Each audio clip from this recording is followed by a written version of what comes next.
Shalom everyone from the Integral House of Israel. I'm going to be going over today the fourth Aliyah from Parashah Shemot.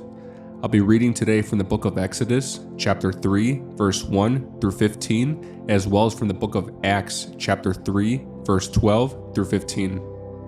Moses and the burning bush. One day Moses was tending the flock of his father-in-law, Jethro, the priest of Midian. He led the flock far into the wilderness and came to Sinai, the mountain of God. There, the angel of the Lord appeared to him in a blazing fire from the middle of a bush. Moses stared in amazement. Though the bush was engulfed in flames, it didn't burn up. "This is amazing," Moses said to himself. "Why isn't that bush burning up? I must go see it." When the Lord saw Moses coming to take a closer look, God called him from the middle of the bush. "Moses, Moses." "Here I am," Moses replied. "Do not come any closer," the Lord warned.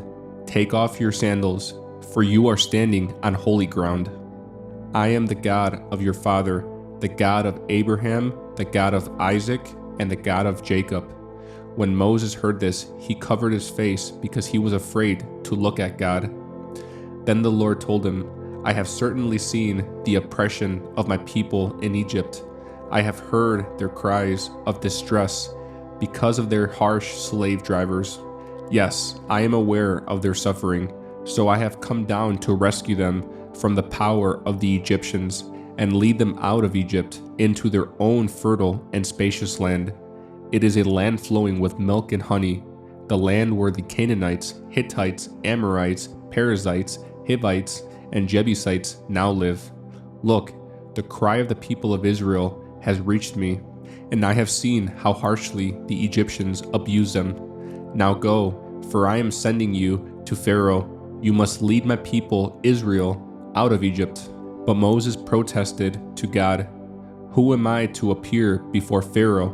Who am I to lead the people of Israel out of Egypt?" God answered, "I will be with you, and this is your sign that I am the one who sent you. When you have brought the people out of Egypt, you will worship God at this very mountain." But Moses protested, "If I go to the people of Israel and tell them the God of your ancestors has sent me to you, they will ask me, 'What is his name?'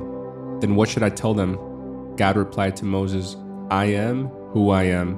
Say this to the people of Israel, 'I am has sent me to you.'" God also said to Moses, "Say this to the people of Israel, 'Yahweh, the God of your ancestors, the God of Abraham, the God of Isaac, and the God of Jacob, has sent me to you. This is my eternal name, my name to remember for all generations." Next, I'll be reading from the book of Acts, chapter 3, verse 12 through 15. Peter preaches in the temple. Peter saw his opportunity and addressed the crowd. "People of Israel," he said, "what is so surprising about this?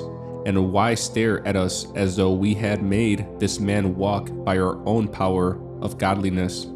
For it is the God of Abraham, Isaac, and Jacob, the God of all our ancestors, who has brought glory to his servant Yeshua by doing this. This is the same Yeshua whom you handed over and rejected before Pilate. Despite Pilate's decision to release him, you rejected this holy, righteous one and instead demanded the release of a murderer. You killed the author of life, but God raised him from the dead, and we are witnesses of this fact."